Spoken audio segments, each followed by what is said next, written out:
Hello, I am Lokesh Kadyan, a student of IIM Trichy, and with this presentation, we'll try to understand the economic impact of the present crisis of COVID-19. So I have divided the table of contents into 7 parts as shown in front of your screen, and we'll deal with each part one by one. So let's start with the first part and see the story of COVID-19 so far. The COVID-19 pandemic has pushed the world into a recession. For 2020, it will be worse than the global financial crisis.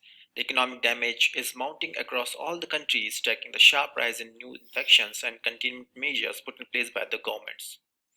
As you can see from the first graph, China was the first country to experience the full force of the disease, with confirmed active cases at over 60,000 by mid-February.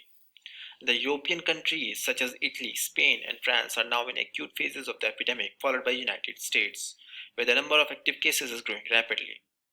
And in many emerging markets and developing economies, the epidemic appears to be just beginning as I speak presently on 8th April 2020.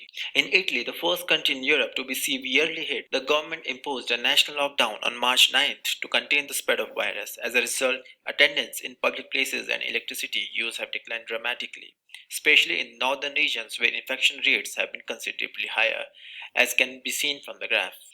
The economic consequences of the pandemic are already impacting the United States with unprecedented speed and severity. In the last 2 weeks in March, almost 10 million people applied for unemployment benefits. And such a sharp and staggering increase has never been seen before, not even at the peak of global financial crisis in 2009. And the graph here shows the employment as compared to 2008. Disruptions caused by the virus are starting to ripple through emerging markets. After showing little movement early in the year, the latest indices from purchasing manager surveys are pointing to a sharp slowdown in manufacturing output in many countries, reflecting drops in external demand and growing expectations of declining domestic demand. On a positive note, China is seeing a modest improvement in its PMI after sharp declines early in the year, despite weak external demand.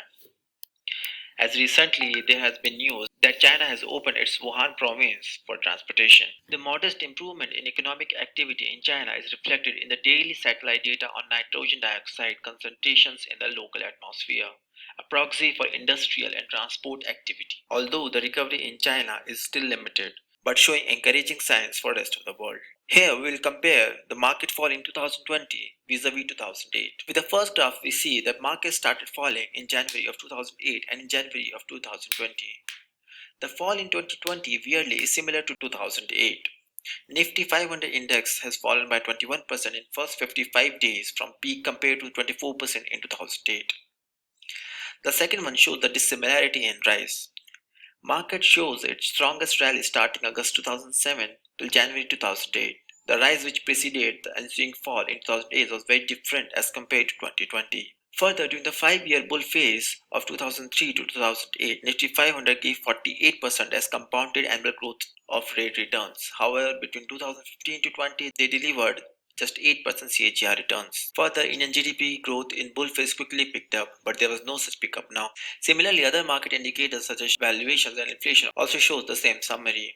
Now let's compare the present pandemic with the Spanish influenza, which happened in 1918.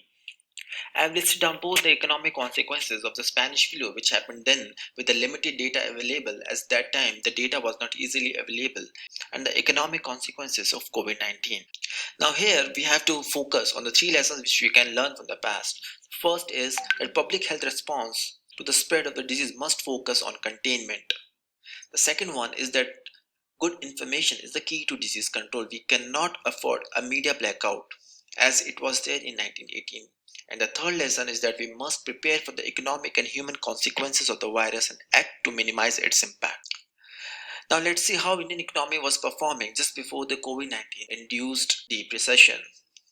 As I have listed the equation for GDP, earlier it was a major slowdown in consumption cycle with low private investment and the low tax revenue because of the structural deficiencies in the GST regime, although the exports are more or less constant. But now with the present situation, we still have squeeze in spending, particularly in sectors such as travel, hotels and discretionary items, as they have been banned due to lockdowns. There has been investment slowdown and the private sector distress, which can be seen from the telecom use due to AGR. Now discouraging consumption except of essentials. because there has been a supply side recession also, and there has been also export slowdown because there has not been much demand outside India because of the COVID induced pandemic everywhere. So here we need to understand the economics of essential under pandemic. So let's try to understand the economics of essential. We'll take the example of sanitizers and milk. One commodity is having control pricing, where the other, the milk, have no government control whatsoever. We see that in case of milk, with a constant supply of milk, there has not been much increase in the price of milk. And if in case there's a little increase in the price, it will prevent people from buying milk in bulk, as there has also been a constant supply of milk from the dairy industry. Secondly, let's see the case of sanitizers. Due to the controlled pricing and increased demand, people have been started hoarding it. Therefore, it has led to the shortage of sanitizers. And further, the controlled pricing acts as demotivating factor for the producers or the entrepreneurs who are venturing into sanitizers. Therefore, it's still debatable for the country like India that we should have market pricing or controlled pricing. But so to say, market pricing does solve the problem of hoarding, as well as it does motivate the budding entrepreneurs. Recently, a paper has been published in MIT regarding the Keynesian approach to COVID pandemic. The theory of Keynesian supply shocks says that supply shocks that trigger changes in aggregate demand larger than the shocks themselves. Here, the paper argued that the economic shocks associated with the COVID-19 pandemic, that is shutdowns, layoffs, etc., may have this feature. Further, it says that effect of various policies such as standard fiscal stimulus can be less effective than usual because the fact that some sectors are shut down mutes the Keynesian multiplier feedback. Monetary policy, as long as it is unimpeded by the zero lower bound, can have magnified effects by preventing firm exits. Now, turning to optimal policy, the paper argues that closing down contact intensive sectors and providing full insurance payments to affected workers can achieve the first best allocation despite the lower per dollar potency of fiscal policy. Now, let's see the recovery strategy. Here, recovery strategy can be divided into two different areas. First is during the crisis, and the next one is after the crisis. Here, I'll focus only the during the crisis strategy.